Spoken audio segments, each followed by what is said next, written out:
નમસ્કાર, આઈ am the fit father.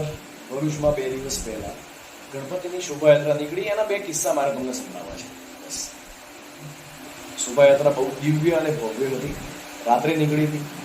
મૂર્તિ એકદમ વિશાળ અને એકદમ દિવ્ય મૂર્તિ. તમને જોવો તો એવું લાગે કે આ સાક્ષાત ભગવાન જ છે. સાથે મ્યુઝિક, લાઇટિંગ, મતલબ ઓવરઓલ બહુ ફર્સ્ટ ક્લાસ પ્રોગ્રામ હતો. શોભાયાત્રા નંબર 2. એટલે એના આયોજકો, એના યુવક મંડળ અને જે પણ એમાં શોભાયાત્રામાં ભાગ લીધો, જેણે સ્પોન્સર કર્યું, બધાને મારું થેન્ક યુ. હવે મારે એના તમને 2 કિસ્સા સંભળાવવા છે. શોભાયાત્રામાં શું છે કે ફેમિલી સાથે બધા જાય જોવા માટે, ગણપતિનું દર્શન બી કરવા આવે અને થોડું મ્યુઝિક વાગતું હોય એટલે થોડી મજા આવે. થોડા ભજન ટાઈપના જે ડીજે સોંગ હોય એ બધા ચાલતા હતા. ફેમિલી સાથે બધા બહાર નીકળેલા હતા. એમાં એક બાપ અને દીકરી બી ત્યાં ગયેલા. મારી સામે જ ગયા, મેં જતા જોયા એ લોકોને. હવે બાપ અને દીકરીની ઉંમર હશે લગભગ 17-18 વર્ષ. હવે ત્યાં શું થયું કે ભજન જેવું પૂરું થયું, તરત ચાલુ થયું, આંખ માર્યો લડકી, આંખ માર્યો. હવે દીકરી 17-18 વર્ષની, બાપ લગભગ 45-50 વર્ષનો હશે, એટલે એ બંનેની શરમ આવી. થોડું એ લોકોને ઓકવર્ડ તો લાગે ને, કેમ કે 17-18 વર્ષની એની દીકરી અને એની આજુબાજુ બધા 20-22 વર્ષનું બધું યુવક મંડળ હતું, આયોજકો બધા. થોડી શરમ આવી એટલે બંને પાછા વળતા મારા થોડા ઓળખાણવાળા હતા, એટલે મને થોડું કહીને ગયા કે આ શું છે યાર. મેં એ બંને જણાને કીધું તમે ડફોળ કહેવાઓ. ગણપતિની શોભાયાત્રામાં તો આ જ વાગે ને કે આંખ માર્યો લડકી, આંખ મારે. આ કઈ સાઈરામ દવેનું ગમ્મત ગુલાલ થોડું છે.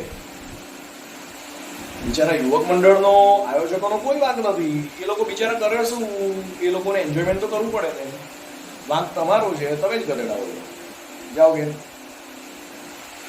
થોડી વાર પછી ભાઈને બેન રિટર્ન થયા. એની બેન લગભગ 17-18 વર્ષની હશે, 20 વર્ષની હશે. એ ભાઈ બી કોલેજ કરતો એટલે 20-22 વર્ષનો હોય. એ બે બી રિટર્ન થયા. મેં પૂછ્યું કે યાર તમે બે કેમ રિટર્ન થયા? કે અમે ત્યાં ઊભા હતા ને વાગ્યું, ચોલી કે પીછે ક્યાં હે.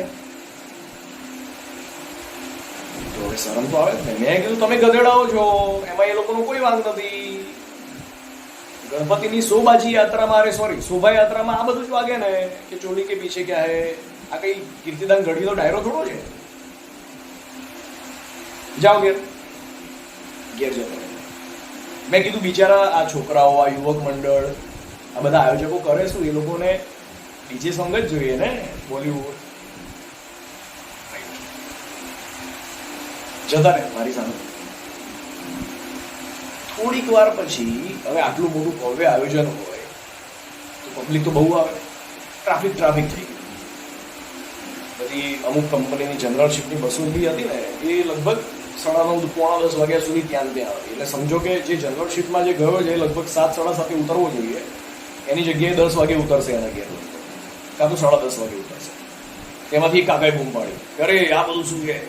મેં કીધું કાકા ઉભા રહો, ગણપતિની શોભાયાત્રા છે તો ટ્રાફિક તો થવાનું. તમારાથી ભગવાન માટે 2 દિવસ ટ્રાફિક ના બેઠાય આખા વર્ષમાં? કાકાએ જોરદાર જવાબ આપ્યો. કાકાએ મને કીધું કે જો બેટા, ભજન વાગતું હોત ને આજ ગણપતિની યાત્રામાં તો અમને ટ્રાફિક મંજૂર હતું. અમે આખી રાત ઘરે ના પહોંચતા, સવારે 6 વાગે પહોંચતા તો બી મંજૂર હતું. પણ આ તમારા લોકોને તારી કમરિયા ઉપર નાચવું હોય અને એના માટે અમે લોકો ટ્રાફિક સહન કરીએ, એ વાત ખોટી. હું તો બક્કો રહી ગયો કે સારું કાકાની વાત સાચી છે.